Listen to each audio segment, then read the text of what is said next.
Welcome to Unfiltered and Unstoppable with Romesburg. Real strategies for real advisors, a podcast that dives into what it takes to scale a thriving financial practice. Each week, we'll discuss actionable strategies, tools, and insights to keep you ahead in today's financial landscape.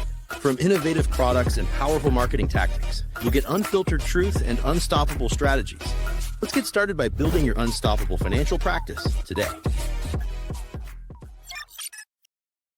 All right. Welcome back to Unfiltered and Unstoppable. I am your host, Rob Romesburg, and welcome back to another episode today. As always, I'm looking forward to being able to just go through some of the industry topics and really just hopefully have a great impact into your business and your firm, and hopefully to be able to take your business to the next level. So without further ado, let's jump into this.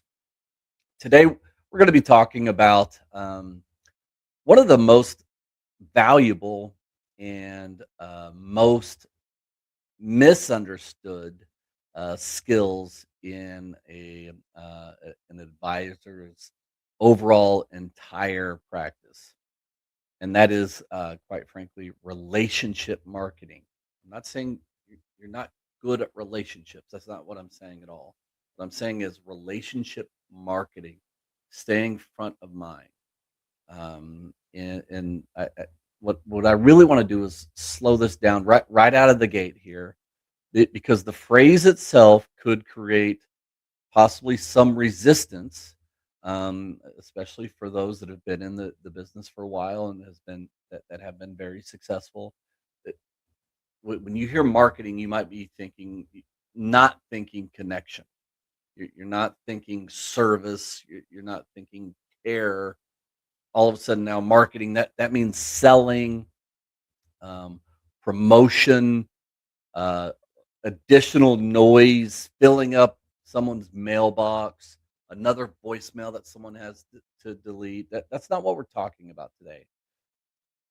Today, I want to define relationship marketing in a very specific way. Staying top of mind without being salesy. That's what we're talking about today. Without being awkward, without feeling like, oh my gosh, every single message needs an angle. It needs a hook or some sort of call to action or a hidden ask of some sort. That's not what we're talking about today. I'm sure many of you have hovered over the send button and thought, man, I don't want to bother them right now. And I don't want this to sound self serving. I don't want them to feel like I'm chasing attention. And I get all of that. I totally understand that. You're definitely not alone there. In fact, that matters. That hesitation is a very clear sign that you care deeply about your clients, which that's vital. That's important. And uh, another thing that I want to make sure that I'm clear about with this episode is that when you learn to when you learn how to stay consistently present in a way that feels helpful, human, and grounded, all of a sudden you're going to see something powerful that happens over time. You're going to immediately see and sense and feel that your clients are all of a sudden calmer. Um, all of a sudden, a plethora of referrals start showing up without you asking. You are going to see that relationships are going to be much harder to disrupt, even or especially when markets get loud, um, when headlines get scary and uncertainty creeps in. That's when you're going to notice all of a sudden, man, I've got some great relationships out there. When it gets the ugliest. And what we're going to break down today is why sometimes marketing feels off to good advisors, and the mindset shift that we need to have to remove that friction, meaning what it feels off to market to my current clients. And then we're also going to go through a very simple, repeatable framework that you're going to be able to start using immediately. So we're not going to be going through any gimmicks or fake scripts or, hey, just post these three things a week and hope for the best. That this is all about genuine relationship marketing that actually fits who you are and who your firm is. So let's get into it. Why do most advisors resist relationship marketing, or why do most not understand it? So let's be honest for a minute. You don't hate marketing. Most advisors don't hate marketing. They hate how marketing makes them feel. Meaning, I hate that feeling where I feel like I'm salesy. I hate that feeling where I feel like I'm being pushy. I hate that feeling where I sound like I'm being needy. Or I don't want to interrupt my client's day just for no good reason. And once again, I understand that resistance totally comes from a good place. It absolutely does, and I'm glad for that. You Most of you didn't get into this business to chase attention or to even build a brand. Y- you really got into this business, and the reason why you're successful is because you want to help people, and not just help people, but more specifically, help people to make better decisions about their money, with their retirement, with their families, and for their future. That's why you got into this business, and like I said, more specifically, that's why you're so successful. So I understand when marketing starts to feel like you're bugging people, you're posting just to post. Y- I might be just calling without a reason, or I feel like every time I reach out, I'm asking for something. Your instincts will naturally pull you back, and I get that. And not necessarily dramatically or intentionally. You just somehow find your way communicating less because you don't want to feel those things or your clients to feel those things. And the story you might be telling yourself, and it sounds professional, I get it. If they need me, they'll call me. And I understand that. However, the uncomfortable truth to all of that is that silence doesn't feel professional to the client. It feels like, and it creates distance. And then distance will create space. And that space allows for fear-driven headlines, market noise, second guessing, a a friend coming out of nowhere all of a sudden saying, "You should talk to my advisor," or all of a sudden, this other advisor that has been staying really visible in the area, all of a sudden, it sounds like a good thing to possibly pick up the phone or head to that seminar or whatever the case may be. And it's not because that advisor is better necessarily. More than likely, it's just simply because they're more present. That's it. That's simple. So, and to be clear, relationship marketing is not about being louder. It's just about presence. That's it. Being present, being clear, being available. And so it's consistently reminding your clients, calmly, confidently, that, hey, you know what? I am here. I'm paying attention, and you do not have to navigate this alone. That's why I'm here. That's what I'm here to help you do as a client. That's what we're talking about today. And when you see it that way, and when you have a clear understanding of it that way, all of a sudden you're going to understand that this marketing that we're going to go through today is going to stop feeling salesy, and you're going to understand that it's a great and vital part to the relationship. So how do we have this as a mindset shift that makes this all very easy? So here's the shift that will change all of this. It- And I don't want you to have this hesitation of, do I have a good enough reason to reach out right now? Like we're trying to get that all out of the window. Because that question itself creates pressure. That pressure then all of a sudden leads to overthinking. And then all of a sudden that overthinking leads to the death silence. And we don't want that.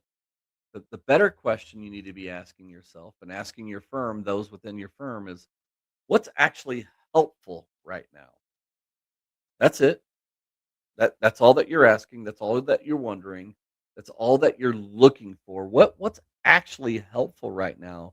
Because your most effective touches are always going to be the simplest ones.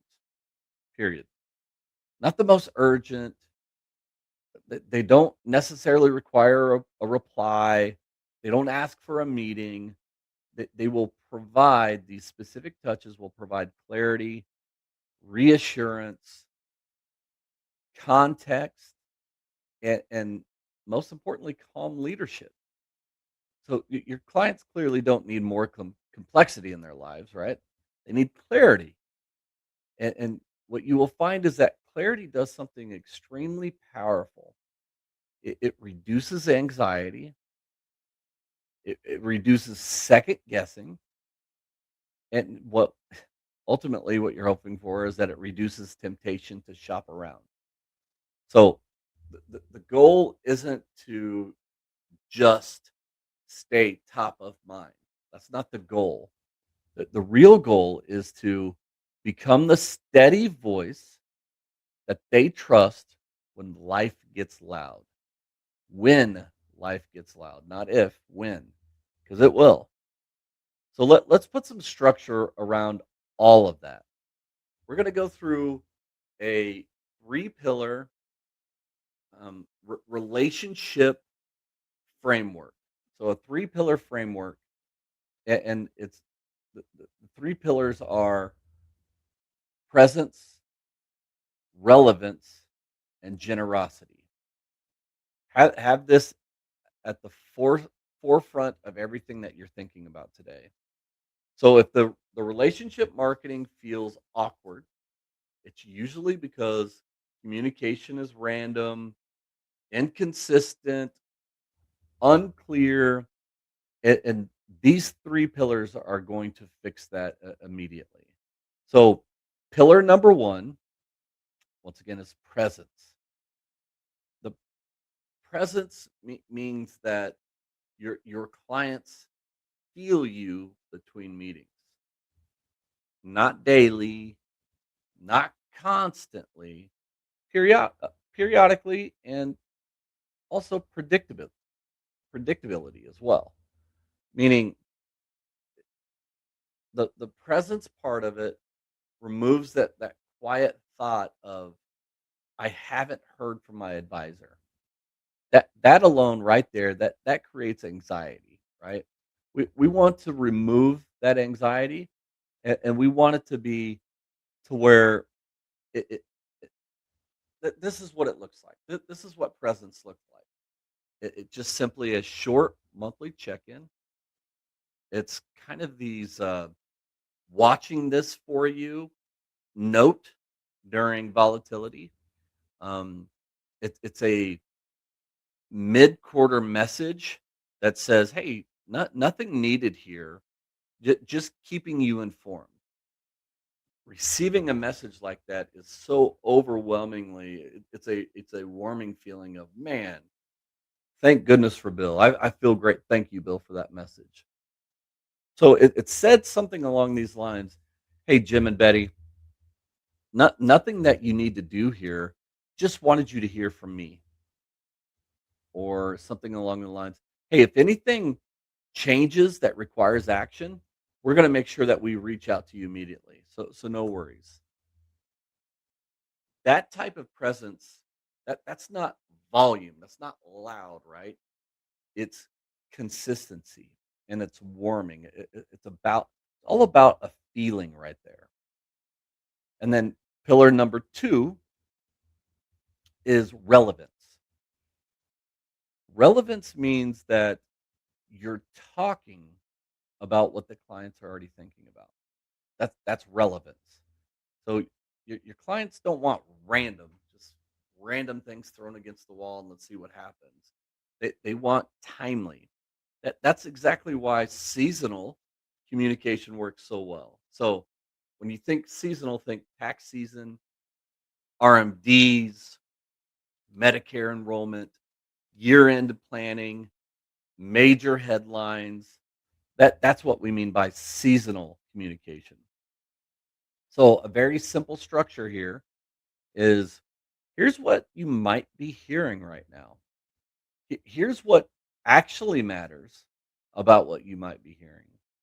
Here's what we are hearing, or here's what we are doing, or here's what we aren't doing about all this. So, once again, very clear, simple, distinct. You want to make sure that you're turning all this noise into calm.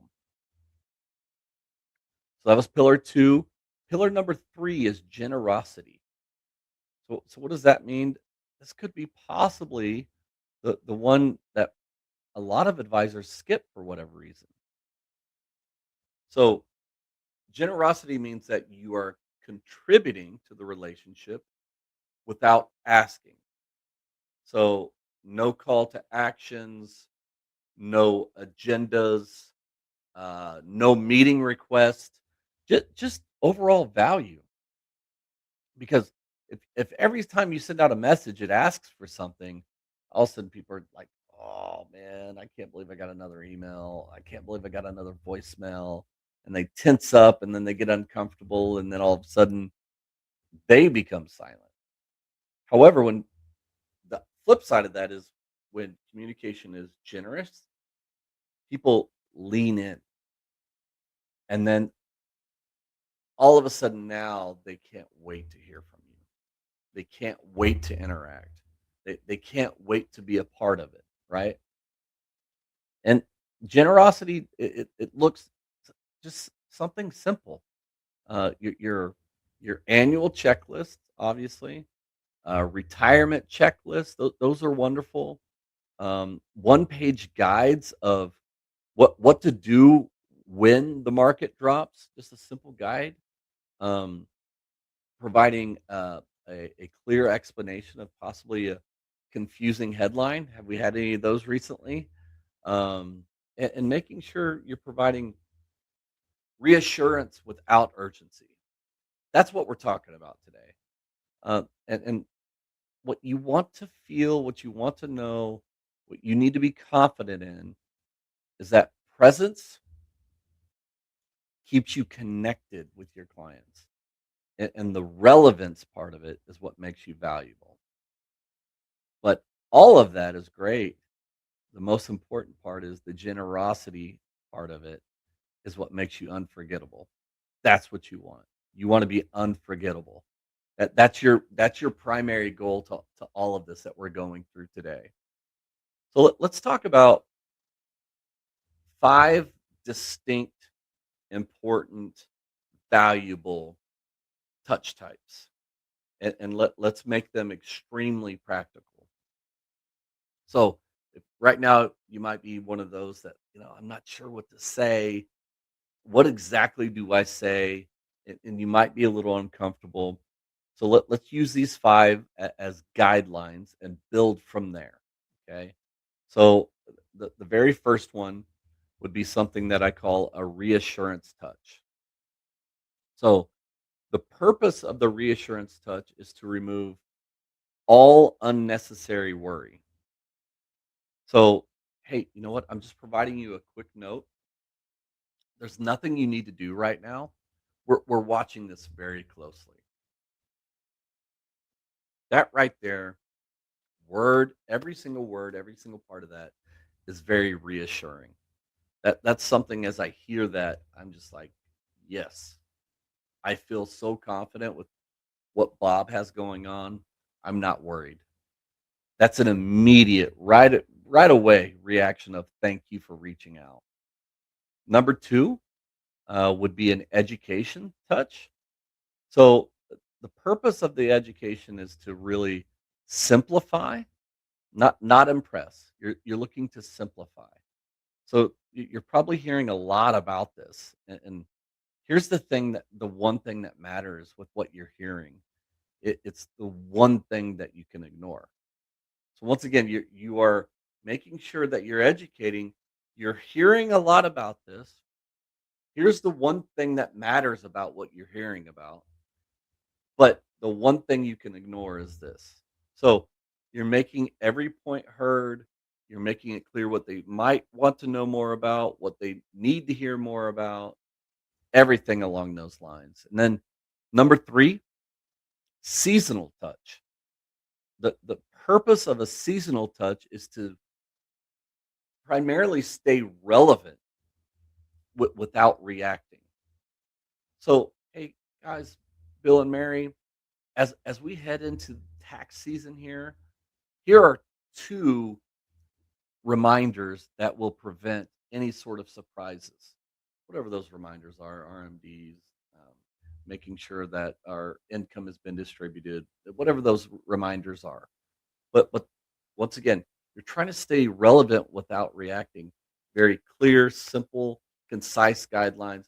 As we head into tax season here are two reminders that we want to make sure we implement to prevent any sort of surprises. Number four, the personal touch.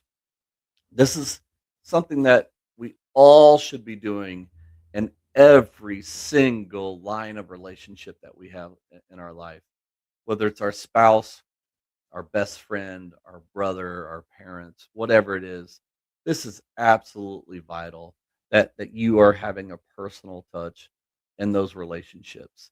The purpose of a personal touch is to ultimately prove that you remember and that you care and that you are genuine and that you are involved. So one of the best things that I've ever heard is, hey, you know what, Bill and Mary, you mentioned that that Susie's starting college in August. How's everything going? Does she feel excited? Is she looking forward to it? Oh, did she already move in? Great. How did that go? That had to be fun, right? And I get it. Those are generic things, but if you can keep notes in your CRM system, use them as reminders to make sure that you absolutely reach out around these personal touch dates. Huge, absolutely vital. And then the final touch, number five, advocacy touch. The purpose of an advocacy touch is to protect them from fear-based decisions. So it doesn't matter what you turn on, what channel, what social media, what newspaper, what magazine, it doesn't matter. Everywhere, anywhere you turn on right now, you will see nothing, you will hear nothing but fear-based junk. Okay? You've got to help them protect themselves from fear-based decisions. So an approach would be, hey, Bill and Mary, I know you're seeing a scary headline right now about this particular election, but don't let that fear drive a decision. If anything changes or if there are any issues here, we will guide you through it. You will be able to trust us throughout this transition. They are going to immediately, before they pull any trigger, before they make any changes, before they make any decision, you are going to be the first person that they call. That's what you're trying to make sure is a natural reaction for them in regards to any of these fear-based opportunities that might be taking place. And a simple gut check for yourself is to ask yourself, if this particular client got another call from an advisor tomorrow, would they take it?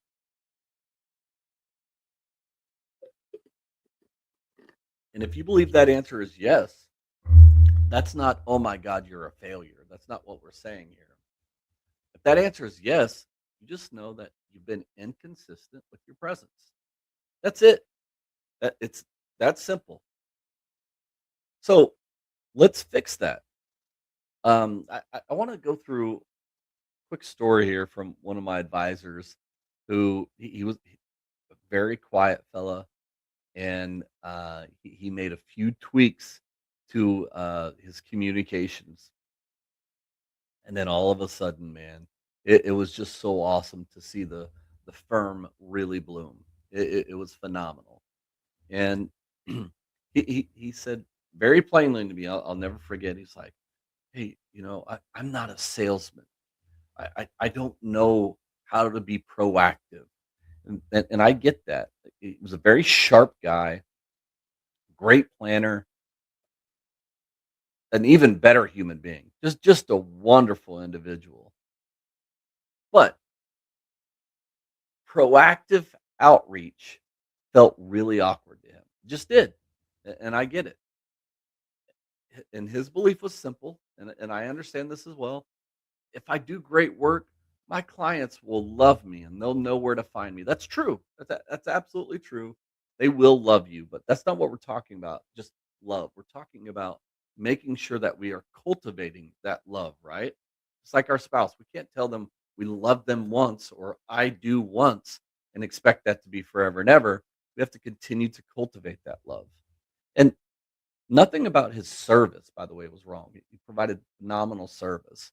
It was just that his presence was inconsistent, not intentionally, it just by default. And there was one particular season when volatility hit, and it hit hard, and there was headlines everywhere. And clearly, his clients were hearing negativity, noise, nonstop. And so then the anxious calls started coming in. Not angry calls, not calls that were accusatory, just anxious calls. And he said something that I remember loud and clear. And he said, "My clients, they trust me, but they don't feel me." And I get that. I know what he's saying there. So what we did was we quite literally simplified everything. So we made sure that once a month there was one message with 3 lines, one thing to be aware of, one thing not to worry about, and one reminder that he was watching their situation. No pitch, no meeting request. Month one felt awkward for him. He admits that. Month two felt unnecessary. But then by month three, the panic calls stopped, flat out stopped. Then all of a sudden, he started noticing his phone ringing for another reason. Referrals. Referrals were blowing up. Not because he was asking, but because of how appreciative his clients were and how supported they felt throughout that time and throughout waiting uh, for their next review. And he told me that one of his clients told him, "Hey, you were one of the only people I heard of out of the multiple advisors that this particular client had at the time. You were the only one that I heard from when all of this was happening." And then she also said this, "But you were also the only one that I heard from when nothing was happening as well." And she said, "I really appreciate that because actually I do want to hear from you when nothing urgent is happening." So that's what we're talking about today. That's not that that is the complete definition of relationship marketing right there. It's not being louder, it's just being more present. And so let me just leave you with this. More than anything else, relationship marketing compounds. One message isn't going to change your business. One check-in's not going to transform referrals overnight, but you stack it month after month, you are going to see a shift. Clients are going to stop wondering what you think. They're going to stop shopping. They're going to stop feeling alone in noise. Once again, don't be louder, just be more intentional. Make sure you have that presence. Make sure you have that relevance. Make sure you have that generosity. That's how you stay top of mind without being salesy. So if today made you reflect on your communication, your follow-up, or how clients actually feel working with you, head out to my website. We've got something that will help immediately. The website is evolvewithgradient.com/ace team. Evolvewithgradient.com/ace team. Out there, you will request the Advisor Trust and Client Experience Assessment. Advisor Trust Client Experience Assessment. It's specifically designed to help you be able to strengthen your relationships intentionally, create the consistency that your clients need to feel, and to build an overall experience that will hold up beyond market cycles. So no pressure, no obligation, just clarity. And but before we close, to all of the advisors listening right now, thank you. Thank you for the responsibility that you carry. Thank you for choosing relationships over transactions. And thank you for the care that you put into the families that trust you. If this episode resonated today, be sure to like it, follow, subscribe the channel, share it with your firm so they can clearly hear your vision on this as well. This has been Unfiltered and Unstoppable. I'm Rob Romesburg. And as always, thank you for what you do. The opinions herein may be from personal experience and may not necessarily be those of the Gradient Financial Group, its employees, or affiliates. Any results, topics, or outcomes are for informational purposes only. Financial professional use only. Rob Romesburg does not render tax, legal, or accounting advice and is not affiliated with or endorsed by the Social Security Administration or any government agency.